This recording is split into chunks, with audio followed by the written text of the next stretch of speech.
Hollywood storm brews behind closed doors, and Blake Lively may be at the very center of it.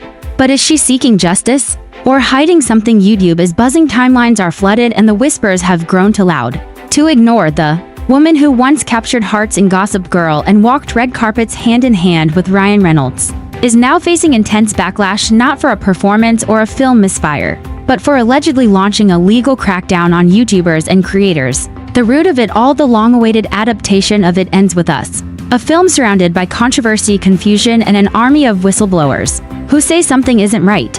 Now creators who discussed leaks, rumors, or even offered fan critiques of the production are reportedly receiving legal threats, demands to reveal their sources, and some are even being dragged into court proceedings through subpoenas. This isn't just a celebrity protecting her name, this looks like a strategic legal blitz aimed at silencing digital voices.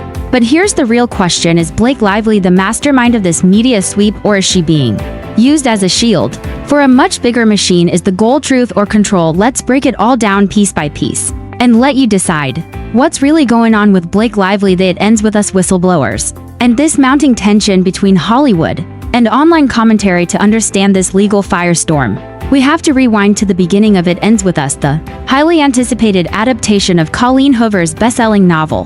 When Blake Lively was cast as Lily Bloom, reactions were immediate and divided. Fans had strong opinions. Many believed she was too old for the role. Others were simply skeptical of her fitting the book's tone, as filming began small but significant. Rumors leaked online, from script rewrites to alleged on-set drama and emotional scenes being toned down.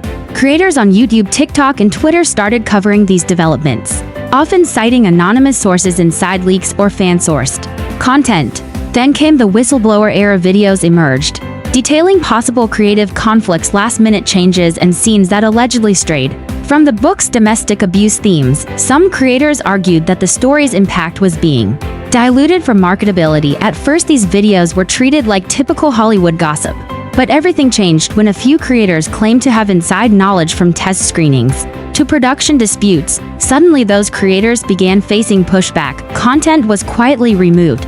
Legal notices were issued. Creators whispered about cease and desist letters, and some even hinted at being threatened with lawsuits if they didn't reveal their sources. This marked the beginning of what many now call Blake Lively's legal blitz. At the center of the storm are several YouTubers who had long covered the film industry, channels that analyze scripts, casting choices, test screenings, and leaks. These creators, often operating independently, began receiving legal documents from parties tied to the film's production. Multiple sources confirmed that Google and YouTube have been subpoenaed, reportedly to provide IP information, account data, and other identifying details linked to videos discussing unreleased scenes or whistleblower information. For many in the online creator world, this move feels chilling, a perceived attack on free speech, artistic critique, and fan commentary. Some believe it's not just about removing content, it's about intimidating others into silence. Even creators who didn't reveal spoilers but merely discussed the backlash around the casting or direction of the film started walking on eggshells. Some videos were taken down preemptively. Others blurred thumbnails or changed titles. One creator under anonymity stated, "I got a DM from someone claiming to be a legal rep. They said I was interfering with a high-profile production and could face consequences." That video had 10,000 views. I'm not TMZ. This was terrifying. These creators aren't major media outlets. Many are young independent women making videos from their bedrooms. The power imbalance here is stark. What started as passionate fandom discourse is turning into a courtroom drama, and Blake Lively's name is now attached to every headline. So why this intense legal approach? Why go after YouTubers who are simply discussing, not distributing, leaked content? There are two working theories. Theory 1, the leaks are real, damaging, and coming from within. If that's true, the legal teams may be using subpoenas and court pressure to trace the whistleblowers to plug the leaks before the film releases. Theory 2, the film's reputation is at stake, and with Lively both starring and producing, there's a strong incentive to control the narrative. This theory suggests that the crackdown isn't just about stopping leaks, it's about removing dissenting voices before they shape public opinion. The stakes are high. If It Ends With Us fails critically or commercially, it could harm not just Blake Lively's reputation, but also impact the financial outlook for similar book-to-film adaptations. Adding fuel to the fire, fans noticed that the studio remained largely silent publicly even as these legal actions gained traction. Many believe the silence speaks volumes, suggesting that the crackdown is meant to happen quietly, without drawing more attention.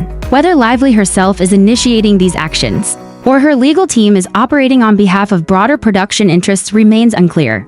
But her name, face, and brand are now inseparable from the controversy. This isn't the first time creators have clashed with Hollywood. In recent years, studios and celebrities have shown increasing sensitivity to leaks, rumors, and fan reactions. But what makes this different is the personalized legal pursuit of relatively small creators, individuals, not corporations. Creators are now questioning the boundaries of commentary.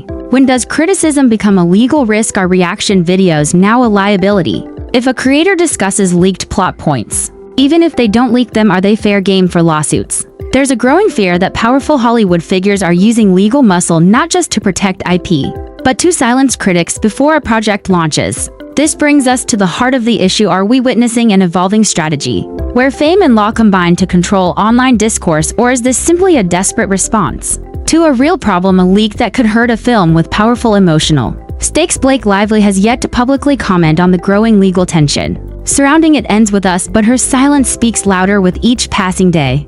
Creators are scared, audiences are confused, and the film, which was once anticipated for its emotional depth, is now wrapped in legal drama. Is this about protecting the art or protecting the brand? As fans, creators, and legal experts continue to debate the ethics of the situation, one thing is certain: Hollywood is watching, and so is the internet. If these legal actions succeed, it could set a precedent that fundamentally changes how creators interact with media. A chilling thought in an age where commentary is king. But if the public and courts push back, it could serve as a powerful reminder that free speech, critique, and transparency still matter. The truth behind the leaks, the lawsuits, and the motives remains murky, but we'll keep digging. And to those creators out there speaking truth to power, stay safe, stay smart, and keep receipts.